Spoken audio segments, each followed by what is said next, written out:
Hola, Dios te bendiga grandemente. Acá te habla el pastor Alain Baeza y vamos a continuar con el estudio a el libro de Romanos, específicamente en el capítulo 9. En el estudio pasado que vimos en los primeros 6 versículos, nos quedó claro cuál era el objetivo de Pablo cuando él mismo decía ser anatema, separado de Cristo. Y vimos también cuáles fueron esos grandes beneficios que Israel como pueblo recibió, ya que ellos tenían la gloria Shekinah, era el pueblo de los pactos y las promesas, tenían la ley, tenían el culto, tenían a los patriarcas. Y en esa culminación gloriosa vino el Mesías, el ungido de Dios, y todo lo demás había sido la preparación de esta culminación. Sin embargo, cuando Él vino, vimos que Israel le rechazó, y el mayor pesar que puede sentir una persona es darle a un hijo las oportunidades de éxito, haberlo dedicado y verlo sacrificado. Bendito sea el Señor. Y eso fue lo que hizo el Señor, envió a su hijo, la mayor posibilidad de éxito, de la culminación gloriosa para el pueblo, y terminaron rechazándole y crucificándole por causa de la rebeldía, por causa de la dejadez, por no aprovechar, por no creer. Y ahí está representada la gran tragedia, ¿verdad? Cómo los esfuerzos del amor de Dios se ven en esta realidad de la cruz. Bendito sea el Señor.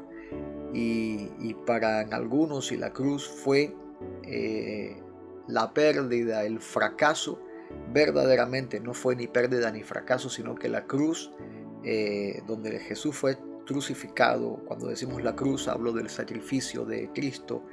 eh, para Caifás, para aquellos que dijeron vencimos sobre este hombre, lo que estaba haciendo era que Jesús estaba venciendo no solamente sobre ellos, sino sobre el mundo entero, porque Jehová había dictaminado desde el rollo del profeta Isaías poner el pecado de la humanidad sobre él. Por lo tanto, la ira de Dios se descarga sobre el perfecto Hijo, bendito sea el Señor, sobre este que fue quebrantado en aquella cruz del Calvario, trayendo salvación para toda la humanidad, para todo aquel que cree en él. Bendito Dios Todopoderoso. Vamos a dar continuación a este estudio. Amén. Y vamos a estar hablando en el día de hoy sobre la elección de Dios. Y vamos a estar leyendo a partir de Romanos capítulo 9, versículo 7, hasta el versículo 13. Vamos a tomarnos estos versículos y vamos a usar este video para analizar estos versículos. Dice la palabra de Dios: ni por ser descendientes de Abraham son todos hijos, sino en Isaac te será llamada descendencia. Esto es, no los que son hijos según la carne son los hijos de Dios, sino los que son hijos según la promesa son contados como descendientes. Porque la palabra de la promesa es esta: por este tiempo vendré y Sara tendrá un hijo. Y no solo esto, sino que también cuando Rebeca concibió de uno, de Isaac nuestro padre, pues no habían aún nacido, ni habían hecho aún ni bien ni mal, para que el propósito de Dios conforme a la elección permaneciese, no por obras, sino por el que llama, se le dijo: el mayor servirá al menor. Como está escrito: a Jacob amé, mas a Esaú aborrecí. Vamos a dedicar unos minutos a entender lo que el Señor está hablando acá en su palabra. También te invito, antes de empezar a profundizar en estos textos, que me dejes un like en el video. Si me quieres apoyar, compartas este video con tus hermanos en Cristo, con alguien que no conozca al Señor.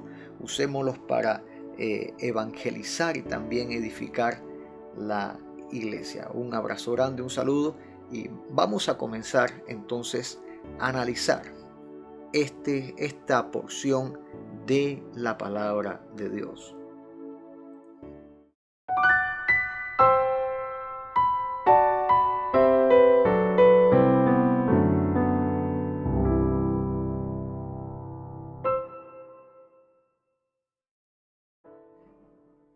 Bueno, como siempre vamos a estar haciendo la misma lectura, pero desde otra traducción. Siempre es bueno mirar otra traducción para poder entender la forma de las palabras y el sentido de la idea original.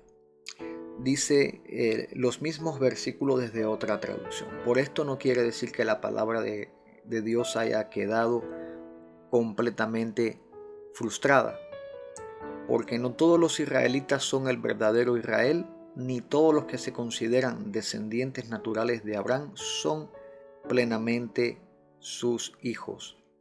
Por el contrario, está escrito: por medio de Isaac tendrás descendencia.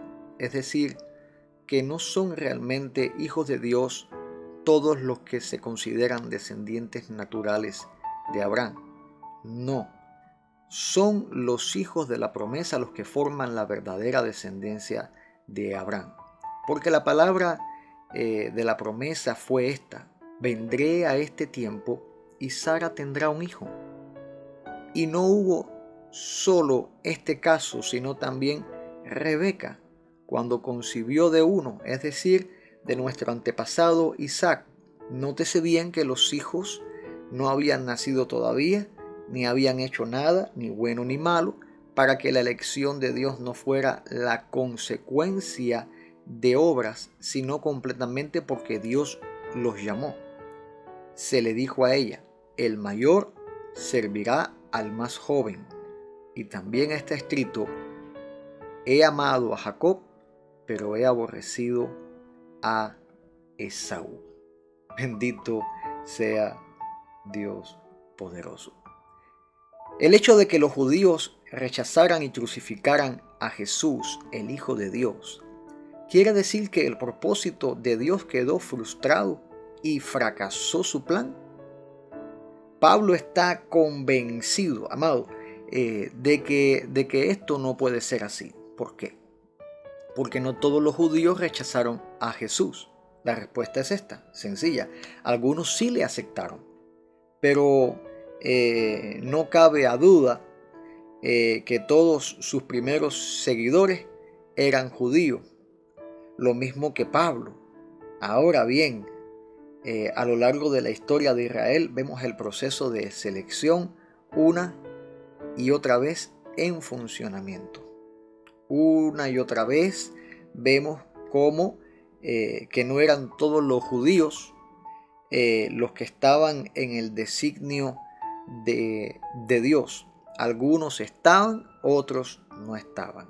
La línea de la nación con la que Dios contaba y por medio de la cual obraba para llevar adelante su perfecto plan no era en todos los descendientes de Abraham. Y subraye esto: no era con todos los descendientes de Abraham.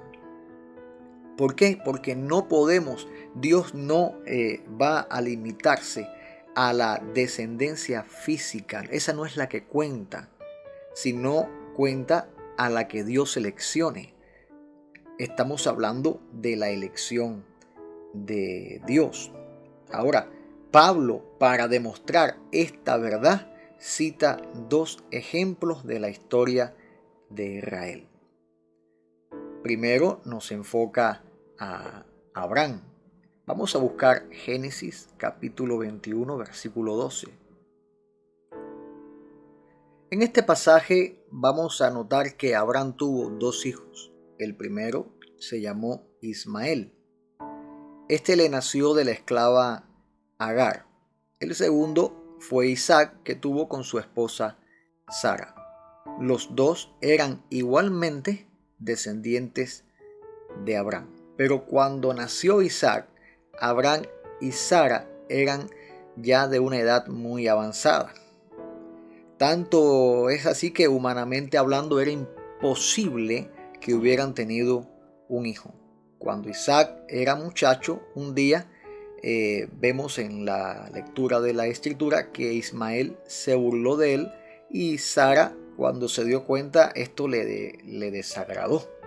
Algunas traducciones muestran que le causó rabia, o sea, bien enojada por este asunto, y le pidió a Abraham que fuera expulsada Agar del campamento junto con Ismael, para que Isaac fuera el hijo único, el heredero. Abraham obviamente no quería hacerlo, pero vemos que Dios interviene. Vemos que en el versículo 12 Dios le dice a Abraham: no te parezca grave a causa del muchacho y de tu sierva todo lo que te dijere Sara. Oye su voz, porque en Isaac te será llamada descendencia. Vamos a poner acá este versículo sobremarcado. Dios le dice a Abraham que no le pareciera grave lo que Sara le estaba pidiendo. Bien interesante esto. Bien interesante esto.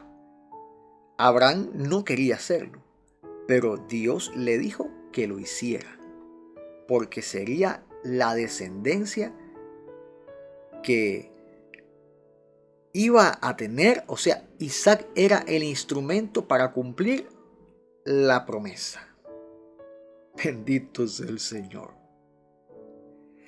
Iba a ser la descendencia que tendría Isaac la que sería preservada con el nombre de Dios, no la descendencia de Ismael. La promesa se iba a cumplir a través de Isaac, no a través de Ismael, que en este caso sería el primogénito. Bendito sea el Señor, el hijo mayor. Ahora bien, Ismael había nacido por un proceso humano, eso podemos entenderlo, pero Isaac nació en el cumplimiento de la promesa de Dios. Y eso podemos notarlo en Génesis capítulo 18 del 10 al 14, cuando, si usted puede buscarlo en su Biblia, dice: de cierto volveré a ti según el tiempo de la vida, que Sara tu mujer va a tener un hijo.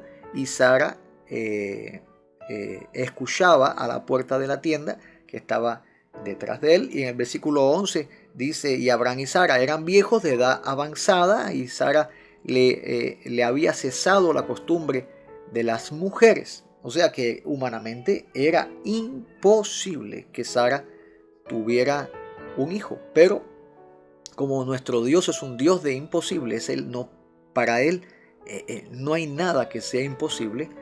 Simplemente Dios lo hizo. Y así como lo digo, simplemente Dios lo hizo porque lo quiso hacer. Y fue Isaac entonces el hijo de la promesa, el que se le concedió transmitir la herencia de la elección de Dios. Aquí tenemos la prueba de que todos los descendientes naturales de Abraham se pueden considerar eh, no elegidos por Dios. O sea, que porque sea un descendiente de Abraham no significa que Dios lo haya elegido. O sea que la elección de Dios se manifiesta conforme a su propósito, conforme a su promesa. Y esta elección siguió manifestándose, esta selección divina siguió manifestándose a través de la historia. Pablo pasa a citar otro ejemplo. Y yo te invito a buscar Génesis capítulo 25, versículo 23. Este otro ejemplo que cita Pablo es cuando Rebeca, la mujer de Isaac, queda embarazada y Dios le hizo saber que iba a tener mellizos, y estos serían patriarcas de 2 naciones. Pero en el tiempo en que iban a nacer, se le hizo entender que el primero serviría y estaría sometido al segundo. Cuando nacieron estos mellizos, Esaú nació primero, sin embargo la elección de Dios recayó sobre Jacob, su hermano. Y fue por la línea de Jacob por la que Dios siguió llevando a cabo su plan. Bendito sea el Señor. O sea que podemos ver cómo se manifiesta esta promesa: he amado a Jacob y aborrecí a Esaú. De hecho, si buscamos en Malaquías capítulo 1, versículo 2, podemos notar que según la profecía de Jehová contra Israel por medio de Malaquías, comienza diciendo: yo os he amado, dice Jehová, y dijisteis, ¿en qué nos amasteis? ¿No era Esaú hermano de Jacob, dice Jehová, y amé a Jacob y a Esaú aborrecí? Por lo tanto, Dios está manifestando que Él es quien escoge. Él es el que selecciona. No se trata de lo que pudiéramos hacer nosotros. Es lo que Dios quiere y está haciendo. Queda completamente claro entonces esta enseñanza que Pablo está dando, que el ser judío es más que formar parte de la descendencia física de Abraham. Nos enseña que el pueblo escogido no es meramente la suma de los descendientes, sino que en esa familia se lleva a cabo un proceso de selección a lo largo de la historia. Hasta este momento, un judío aceptaría el argumento de Pablo. Los árabes, por ejemplo, son los descendientes de Ismael. Ismael fue hijo de Abraham, pero a ningún judío se le pasaría por la cabeza decir que los árabes pertenecen al pueblo escogido. Vemos el mismo caso en los edomitas. Eran los descendientes de Esaú. Y es lo que estaba diciendo Malaquías cuando leímos esta porción de la palabra. Pero Esaú, siendo tan hijo de Isaac, igual que Jacob, mellizo suyo. Pero a ningún judío se le ocurre decir que los edomitas tenían parte en el pueblo escogido de Dios. Desde este punto de vista, Pablo demuestra su argumento. Había un proceso de elección que se estaba llevando a cabo en la familia de los descendientes de Abraham. Ahora, añade Pablo a todo esto que esa selección no se basa en las obras ni en el mérito de ninguno de ellos, La prueba está en Jacob siendo elegido y Esaú siendo rechazado. Antes de que nacieran ninguno de los dos, bendito sea el Señor, cuando estaban en el seno materno, ahí en la barriga de su madre, se manifestó esta selección. Y este argumento sigue siendo válido y concluyente para un judío, hasta para nosotros la iglesia. La gran verdad que surge del corazón de este argumento: todo es de Dios. Detrás de todo está su perfecta obra, y aún las cosas que parecen arbitrarias y fortuitas tienen en el Señor su origen. Nada en el mundo, apréndase esto, iglesia, nada en el mundo va a la deriva. Nada en el mundo es por casualidad. Bueno, vamos a concluir aquí esta otra parte del estudio de Romanos capítulo 9. Llevamos ya 20 minutos. Por hoy es suficiente para haber entendido estos versículos del proceso de la elección de Dios. Quiero decirte que Dios no es Dios que trabaja de balde. No, Dios tiene una obra perfecta contigo. Tú formas parte del plan de Dios, y ese plan inicia en Jesucristo y culmina en Jesucristo tratando en tu vida. Bendito sea el Señor. Un abrazo grande por acá el pastor Alain Baeza. Te dejo un saludo. No te olvides de suscribirte, darnos un like para apoyar nuestro proyecto de canal de predicar la palabra de Dios. Comparte este video. Sé que muchas personas necesitan entender según la misma palabra de Dios, con predicación de sana doctrina, lo que el mensaje de la palabra concluye específicamente. Siempre te pido, verifica con la Biblia lo que yo te estoy diciendo. Nunca digas, no, él lo dice y así está bien. No, verifique con la palabra, abra la Biblia, lea la Biblia, coma Biblia para que usted sea sano espiritualmente. Bueno, me despido, nos vemos en el próximo video estudiando Romanos capítulo 9. Un abrazo grande.